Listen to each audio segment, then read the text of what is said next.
कधी कधी आयुष्यात खूप दुःखाची कंडिशन येते आणि खूप हारलेलं फील होतं. जेव्हा आपल्या आयुष्यात सगळ्यात चुकीच्या गोष्टी घडत असतात, जेव्हा तुम्हाला जाणीव होते तुम्ही पूर्णपणे एकटे पडले आहात, जेव्हा लाईफमध्ये पुढे आपल्याला काय करायचं सुचत नाही, जेव्हा खूप दुःख असतात, प्रॉब्लेम्स असतात, तरी आपल्याला ते कोणाला सांगता नाही येत, जेव्हा वाटतं की आता सगळं संपलं, मी हारलो, आता मला नाही जमणार, मी थकलोय, जेव्हा अचानक आपल्या जवळची व्यक्ती, आपले जवळचे लोक आपल्यापासून लांब जातात ना, ज्यांची आपण कधी अपेक्षा सुद्धा केली नसते, जेव्हा वाटतं की कंटाळा आलाय या आयुष्याचा, सगळ्या गोष्टी माझ्या विरुद्ध होत आहेत. कसं असतं ना मित्रा, प्रत्येक जण या फेज मधून जातो, या कंडिशन्स मधून एकदा तरी जावं लागतं, कारण मित्रा तो आपल्या लाईफचा एक भागच आहे यार.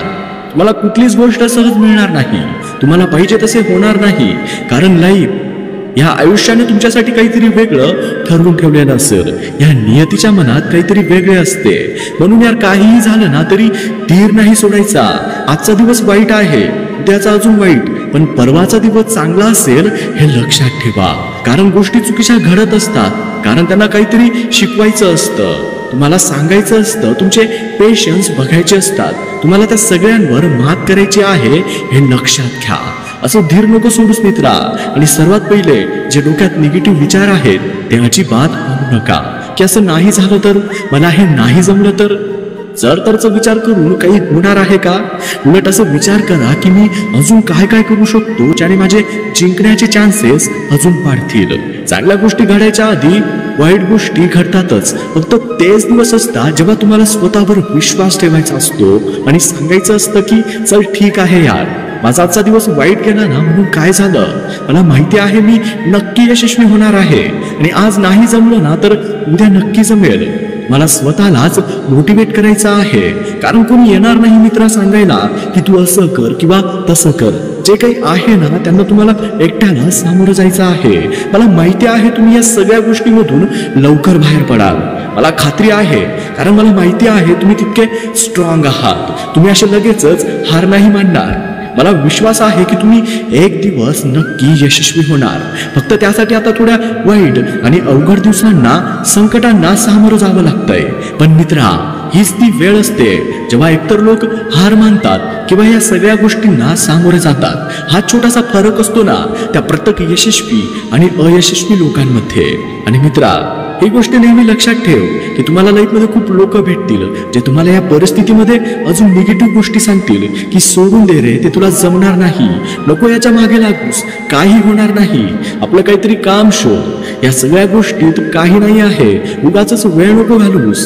पण मित्रा, ते तुमच्यावर आहे की तुम्ही त्यांचं किती ऐकायचं, कारण तीच लोक असतील जी तुम्ही यशस्वी झाल्यावर तुम्हाला शुभेच्छा द्यायला सर्वात पहिले येतील, ते फोटो काढायला येतील. आणि मित्रा, वेळेसोबत सगळं बदलतं. आता तुम्हाला ठरवायचं आहे की तुम्हाला नक्की काय करायचं आहे आणि कुठे जायचं आहे. म्हणून कारणे देणे आजपासून बंद. लोक काय म्हणतील आणि त्या प्रत्येक जहरील्या गोष्टी आत्तापासून सोडा ज्या तुम्हाला नेहमी मागे खेचण्याचा प्रयत्न करतात. एक गोष्ट नेहमी लक्षात ठेवा, वाईट वेळेत कोणी नसतं आणि कोणाकडून अपेक्षा पण ठेवू नका, कारण मित्रा, हे तुमचं आयुष्य आहे, तुम्हाला सामोरं जायचं आहे. मग ती कुठलीही गोष्ट असू द्या, जे काही सुख दुःख असतील त्यासोबत तुम्हाला जगायचं आहे. आता निर्णय तुमचा आहे की तुम्हाला हार मानायची आहे का आजपासून परत नवीन ऊर्जा, नवीन प्रेरणा घेऊन सुरुवात करायची आहे. ही वेळ, हे क्षण एकदा का निघून गेले ना परत नाही मिळणार. दुःख असेल, प्रॉब्लेम्स असतील, टेन्शन असतील, तरी हा फक्त विचार करा की हे फक्त काही वेळेसाठी आहे, आणि ही वेळ ही निघून जाईल आणि सगळं ठीक होईल. आणि त्यासाठी तुम्ही तयार आहात. युट्यूबवरचे एवढे व्हिडिओ सोडून हा एक पूर्ण व्हिडिओ पाहिला असेल ना तर कॉंग्रॅच्युलेशन्स मित्रा.